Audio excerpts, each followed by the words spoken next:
भाग्य के विषय में ये प्रश्न सदियों से इंसान के मन में उठता आया है कि क्या हमारा भाग्य पहले से तय होता है या इसे हम खुद बनाते हैं। कई दार्शनिक और धर्मों के विचार अलग-अलग हो सकते हैं। ये एक ऐसा प्रश्न है जिसे मनुष्य अपने अनुभव और विश्वास के आधार पर समझता है। गंधार राज्य के एक छोटे से गांव में कैलाश नाम का एक साधारण किसान रहता था। वो बहुत ही ईमानदार व्यक्ति था, लेकिन उसका जीवन कष्टों और समस्याओं से भरा हो था। कभी फसलें बर्बाद हो जाती तो कभी परिवार में कोई बीमार पड़ जाता। उसकी पत्नी शकुंतला और दो बच्चे बीमार रहते थे। कैलाश खेती करता था, लेकिन उसे उसकी मेहनत का फल नहीं मिल पाता था। गांव के लोग कहते, ये सब तुम्हारे भाग्य का खेल है, तुम्हारी किस्मत में यही लिखा है और कोई इसे बदल नहीं सकता। ये सुनकर कैलाश निराशा से भर चुका था। वो सोचता, क्या मैं अपना भाग्य बदलने के लिए कुछ नहीं कर सकता हूँ। वो सोचता कि अगर मेरी जिंदगी में कष्ट पहले से लिखे हुए हैं तो मेहनत करने से क्या फायदा है। कैलाश के ये सवाल उसकी जिंदगी में बहुत बड़ा मोड़ लाने वाले थे। उसे लगता था कि कोई अदृश्य शक्ति उसे नियंत्रित कर रही है। इससे पीछा छुड़ाने का उसे कोई तरीका समझ में नहीं आ रहा था। तभी गांव के एक बुजुर्ग ने कैलाश को बताया कि पास वाले जंगल में महात्मा तपस्या कर रहे हैं। तुम अगर उनके पास जाओगे तो तुम्हें तुम्हारे सभी सवालों के जवाब मिल जाएंगे।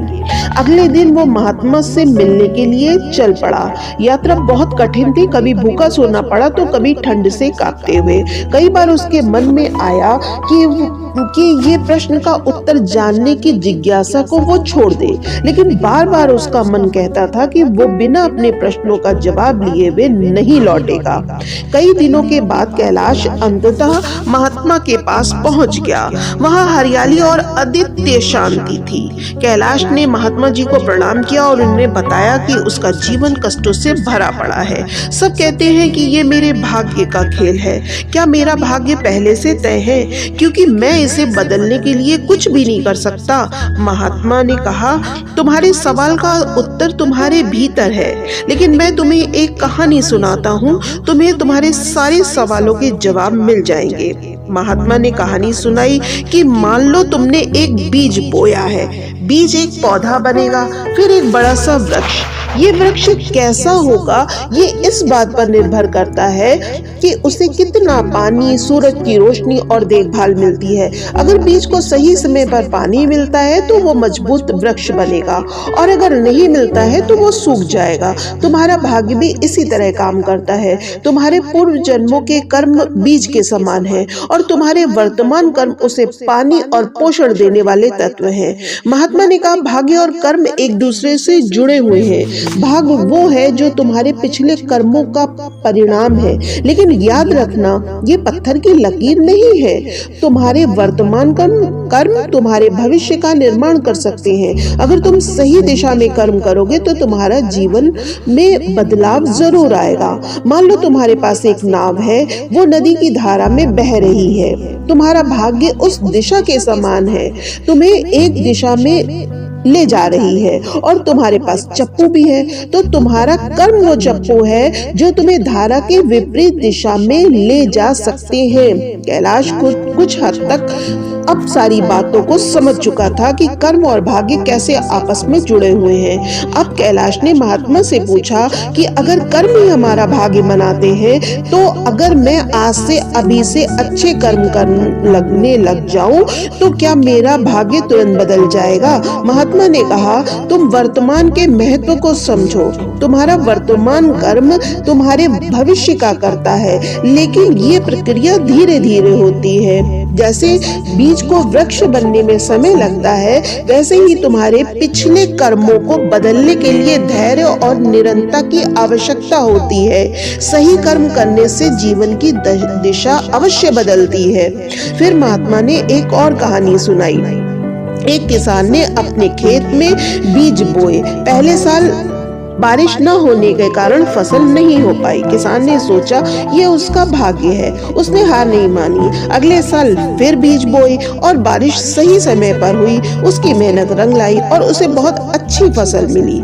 ये अनुभव बताता है कि कर्म लगातार करना होता है, भले ही उसका फल तुरंत न मिले। कैलाश के मन में अब भी यह सवाल था कि क्या अतीत के कर्मों को पूरी तरह बदला जा सकता है। उसने महात्मा से पूछा, क्या मेरे पिछले कर्म मेरे दुखों का कारण है, तो क्या मैं उन्हें पूरी तरह से बदल सकता हूँ, या मुझे कि सिर्फ वर्तमान और भविष्य पर ध्यान केंद्रित करना चाहिए। महात्मा ने कहा, अतीत को बदलना संभव नहीं है। जो हो चुका वो तो हो चुका, लेकिन अतीत को स्वीकार करके तुम वर्तमान को सही दिशा में ले जा सकते हो। तुम्हारे वर्तमान कर्म तुम्हारे भविष्य का निर्माण करेंगे। अगर तुम अतीत को छोड़ करके वर्तमान पर ध्यान केंद्रित करोगे तो तुम्हारा जीवन धीरे धीरे बदलेगा। अतीत से निकलो, वर्तमान को अच्छे कर्म से भर दो, भविष्य तुम्हारा अच्छा होगा।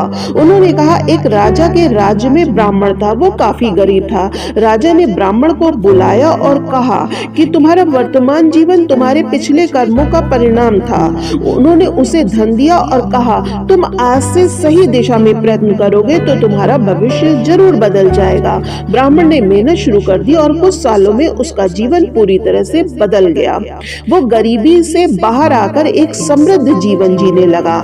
महात्मा की बातों ने कैलाश के मन में एक नई रोशनी जगा दी। उसने महसूस किया कि भाग्य कोई ऐसी स्थायी चीज नहीं है जिसे बदला न जा सके। ये उसके कर्मों का परिणाम था। अगर वो अच्छा कर्म करेगा तो अपना जीवन बदल सकता है। गांव में लौटकर उसने मेहनत बढ़ा दी, परिवार के प्रति और जिम्मेदारी से पेश आया। धीरे धीरे उसके जीवन में सकारात्मक परिवर्तन आने लगे। उसकी फसलें बेहतर हो रही थी और उसका परिवार भी अब पहले से स्वस्थ रहने लगा था। उसकी आर्थिक स्थिति भी सुधरने लगी थी। कैलाश के जीवन में उसके सही कर्मों का फल मिलने लगा। गांव के लोग अब कहने लगे कि कैलाश ने अपने भाग्य को बदला है। उसने अपने कर्मों से साबित कर दिया कि भाग्य पहले से तय नहीं होता है। कैलाश गांव का सबसे सफल व्यक्ति बन गया। साथियों, हमारा वर्तमान जन्म हमारे पिछले कर्मों का परिणाम हो सकता है, लेकिन हमारा आज का प्रयास हमारे सुखद भविष्य का निर्माण करेगा। भाग्य और कर्म इस तरह से आपस में जुड़े हुए हैं। जीवन में कभी भी निराश मत होइए, क्योंकि आपके कर्म ही आपके सबसे बड़े साथी हैं। जीवन में कुछ भी स्थायी नहीं है, हमारे कर्म ही हमारे भविष्य की ओर ले जाते हैं। इसी के साथ साथियों, मैं फिर मिलती हूँ एक नए उद्देश्यपूर्ण वीडियो के साथ। अगर आपको मेरे विचार, मेरा वीडियो पसंद आता है तो ऐसे और नए वीडियो को देखने के लिए मेरे चैनल को सब्सक्राइब करिए, वीडियो को ज्यादा से ज्यादा शेयर करिए और लाइक करिए। इसके लिए आपका धन्यवाद।